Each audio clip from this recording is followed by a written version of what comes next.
Agora é hora da política, bora lá com Cláudio Prisco Paraíso. Prisco, reuniões durante o final de semana, governo do estado se articulando. A gente conversou aqui na sexta passada com o secretário de Estado da Saúde, André Mota Ribeiro, questionando. O governo não vai assumir as rédeas dessa pandemia no que diz respeito a novas restrições, vai liberar apenas para os prefeitos. E agora o governo está se articulando, sim, para voltar a restringir alguns serviços ou não liberar aqueles que estão suspensos ainda. A gente está falando de eventos, a gente está falando de alguns esportes. O que o senhor tem de informação para a gente, hein, Prisco? O que definiu até o momento o governo de Santa Catarina? Boa tarde. Muito boa tarde, meu caro Fernando. Boa tarde a todos.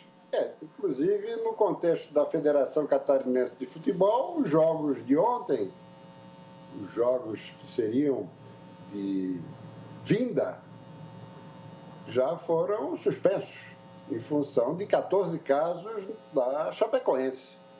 Então, nós estamos tendo aí uma situação em que questões relacionadas a shows, a retomada, você falava bem, das atividades escolares que estavam previstas para que até agosto esqueçam, né?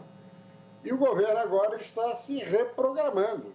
Ele que havia meio que transferido os encaminhamentos aos municípios, mas nesse momento em que se verifica um crescimento de contaminação em regiões como da Grande Florianópolis e o Rio Itajaí, então nós já vemos que há necessidade ali, a região de Itajaí, Itapema, Porto Belo, Balneário Camboriú, enfim, nós já vemos a necessidade de um reposicionamento do governo do estado, tentando coordenar um posicionamento das prefeituras e dos municípios envolvidos, o que faz muito bem o governo, considerando essa reação momentânea.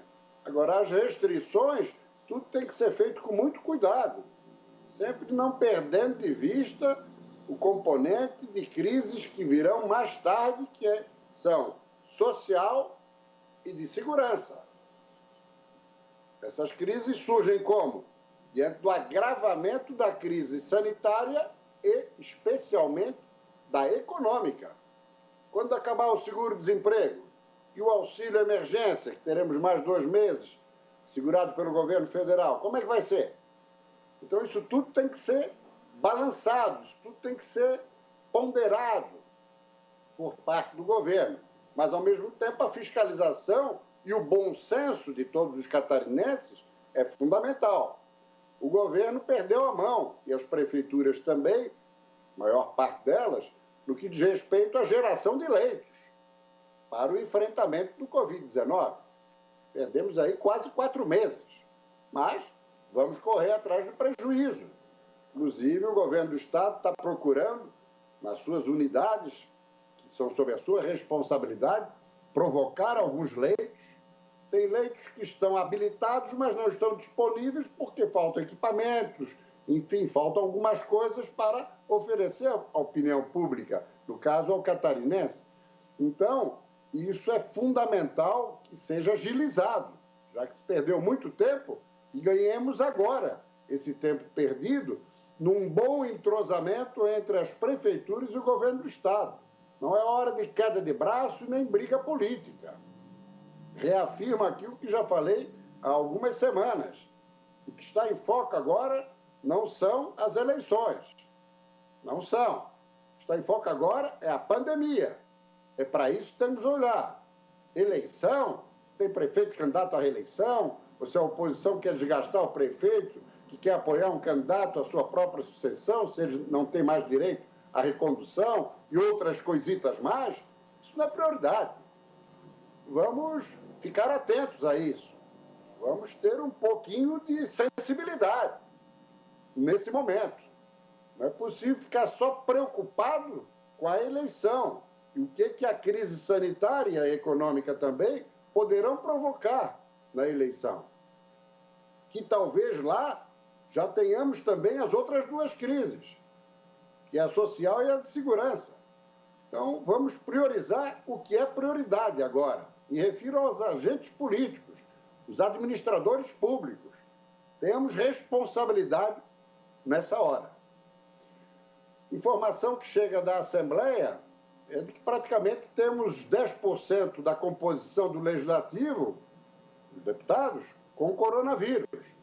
Já tínhamos a deputada Paulinha Silva, líder do governo, depois o deputado Nazareno Martins, nesse fim de semana confirmado Ismael dos Santos, e agora Volney Weber está aguardando o resultado final para quarta-feira, a contraprova. Mas as chances são reais. Então já estamos falando de 4 em 40. Por falar em Assembleia, é preciso levar em conta a recomendação do deputado Vicente Caro Preso, que também é médico, e recomendou a utilização de máscara dentro do plenário. Evidentemente, já temos 4 praticamente de 40 e ainda não se utiliza máscara no plenário e nem nas dependências da Assembleia. Isso é algo incompreensível. Por falar em Assembleia, nós temos aí a CPI dos respiradores sem atividades externas nessa semana, pela primeira vez, sem depoimentos, já foram 30. Agora, reuniões internas amanhã e quinta, justamente para tentar acertar algumas questões que já foram levantadas, em termos de documentos, de depoimentos, e que isso possa, de alguma maneira, canalizar as investigações e que a CPI, com seu relatório a ser aprovado, possa ser útil às autoridades, com destaque ao Ministério Público, estadual e federal. Aliás, é fundamental deixarmos aqui a situação muito clara. O que foi para Brasília, considerando o início da investigação da figura do governador, que responde ao STJ, com sede em Brasília, consequentemente PGR e Polícia Federal, Procuradoria-Geral da República, foi a questão relacionada ao contexto criminal. Aí, Augusto Aras, Procurador-Geral da União, vai se manifestar.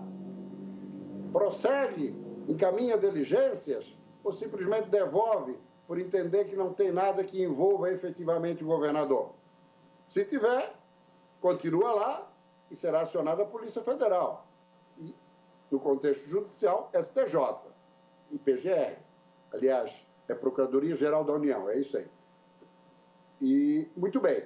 Agora, se ele entender que não, volta para Santa Catarina, onde continua o Ministério Público atuando no aspecto relacionado à improbidade administrativa, no contexto civil. Aqui, isso continua. As investigações do GAECO prosseguem nesse contexto da improbidade administrativa, podendo ou não receber a parte criminal que se encontra em Brasília.